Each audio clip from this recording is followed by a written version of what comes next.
Hi అండి, అందరికీ నమస్తే. Welcome to our channel. ఈరోజు వీడియోలో బ్రెడ్ గులాబ్ జామ్ ఎలా ప్రిపేర్ చేసుకోవాలో చూద్దాము. ఇది చాలా టేస్టీగా ఉంటుంది, అలాగే చాలా క్విక్గా కూడా అయిపోద్ది. ఇప్పుడు ఇది ఎలా ప్రిపేర్ చేసుకోవాలో చూద్దాము. ముందుగా బ్లడ్ స్లైసెస్ని తీసుకుని ఈ విధంగా చివరిని కట్ చేసుకోవాలి. ఇలా మీకు ఎన్ని కావాలితే అన్ని బ్లడ్ స్లైసెస్ని తీసుకుని కట్ చేసుకోండి. నెక్స్ట్ ఇవి చిన్న పీసెస్ కింద కట్ చేసుకోవాలి. అలా కట్ చేసుకుంటాం వల్ల మిక్సీలో వేసినప్పుడు చాలా ఈజీగా మనకి బ్లెండ్ అవుతుంది. ఈ విధంగా ముక్కలన్నీ కట్ చేసుకుని ఒక మిక్సింగ్ బౌల్ తీసుకుని ఈ ముక్కలన్నీ మిక్సింగ్ బౌల్లో వేసుకుని మూత పెట్టుకుని బ్లెండ్ చేసుకోవాలి.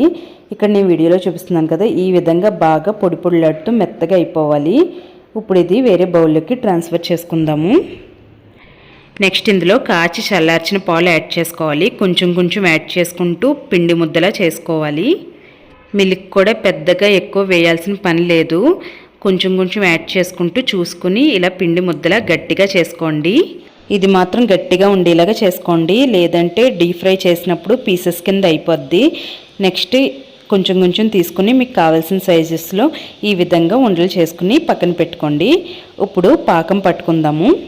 పాకం కోసం స్టవ్ మీద ఒక గిన్నె పెట్టుకుని అందులో షుగరు అలాగే వాటర్ యాడ్ చేసుకోండి. షుగర్ అయితే వాటర్ కూడా అంతే యాడ్ చేసుకోవాలి. ఈ షుగర్ అంతా కరిగి పాకం అయ్యే లోపల మనం వేరే స్టవ్ మీద ఇంకో గిన్నె పెట్టుకుని అందులో డీప్ ఫ్రైకి సరిపడా ఆయిల్ వేసుకోవాలి.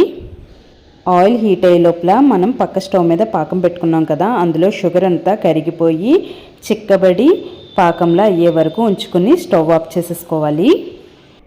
నెక్స్ట్ ఆయిల్ హీట్ అయిపోయింది. ఇలా ఆయిల్ హీట్ అయిన తర్వాత ఇందాక బ్రెడ్ని ఉండల కింద చేసుకుని పక్కన పెట్టుకున్నాం కదా, అవి 1 by 1 ఇందులో వేసుకుంటూ ఎక్కువగా కదపకుండా నెమ్మదిగా ఫ్రై చేసుకోవాలి.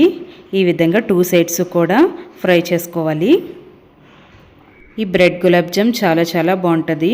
అలాగే లోపల గట్టిగా లేకుండా పర్ఫెక్ట్గా కూడా కుక్ అవుతుంది.